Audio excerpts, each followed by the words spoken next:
Bismillahirrahmanirrahim. Amalan apa yang disyariatkan di dalam bulan Zulhijjah?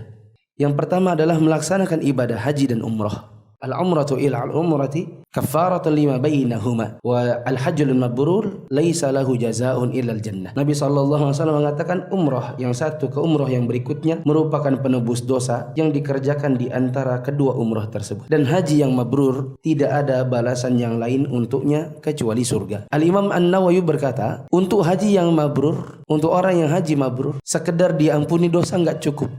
Bagi mereka ada balasan yang lebih pantas dari sekedar pengampunan dosa, yaitu ditempatkan, dimasukkan ke dalam surga. Yang kedua adalah berpuasa dari tanggal 1 sampai dengan 9 Zulhijjah. Bila tidak bisa, maka terutama yang tanggal 9, yaitu hari Arafah. Nabi SAW mengatakan, "Shaumu Arafata yukaffiru as-sanatal madiyah wal baqiyah." Nabi SAW mengatakan bahwa berpuasa di hari Arafah bisa menghapuskan dosa 1 tahun yang lalu dan 1 tahun yang akan datang. Tapi tidaklah bermakna kalau sudah puasa Arafah berarti besok sampai setahun ke depan bebas melakukan dosa. Yuk zina, janganlah. Tidak apa-apa, kan kemarin sudah puasa Arafah. Maka ini menempatkan amalan tidak pada tempatnya. Dan harus diketahui bahwa tidak ada dosa yang dihapuskan dengan sekedar beramal kecuali sekedar dosa kecil. Dosa kecil yang bisa dihapuskan hanya dengan sekedar pakai amalan. Adapun dosa besar tidak bisa diampuni hanya dengan sekedar beramal. Maka sholat 5 waktu sampai sholat 5 waktu yang berikutnya menghapuskan dosa di antara keduanya, ya ini hanya dosa-dosa kecil saja. Begitu juga umrah ke umrah, haji ke haji, hanya dosa-dosa kecil saja yang diampuni. Ketiga, zikir, takbir mutlak dan takbir muqayyad. Nabi SAW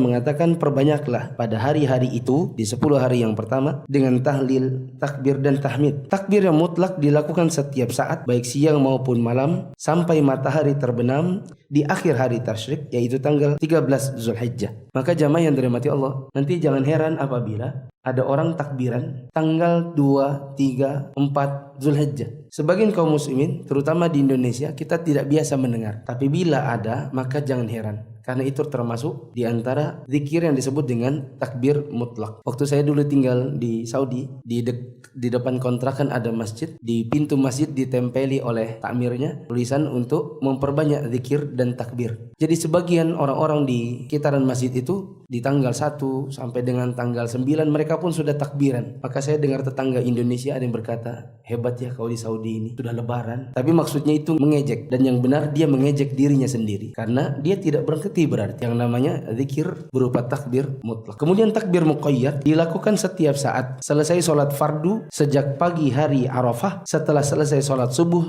tanggal 9 Zulhijjah sampai dengan asar hari tasyrik tanggal 13 Zulhijjah. Di nomor 4, bertaubat serta meninggalkan segala maksiat dan dosa. Yang kelima, banyak beramal soleh seperti sholat, sedekah, berjihad, membaca Al-Quran, amar ma'ruf nahi mungkar dan lain. Keenam, berkurban pada hari raya kurban dan hari tasyrik. Yang ketujuh, tidak mencabut atau memotong rambut dan kuku bagi yang hendak berkurban. Yang kedelapan, sholat Idul Adha dan mendengarkan khutbahnya.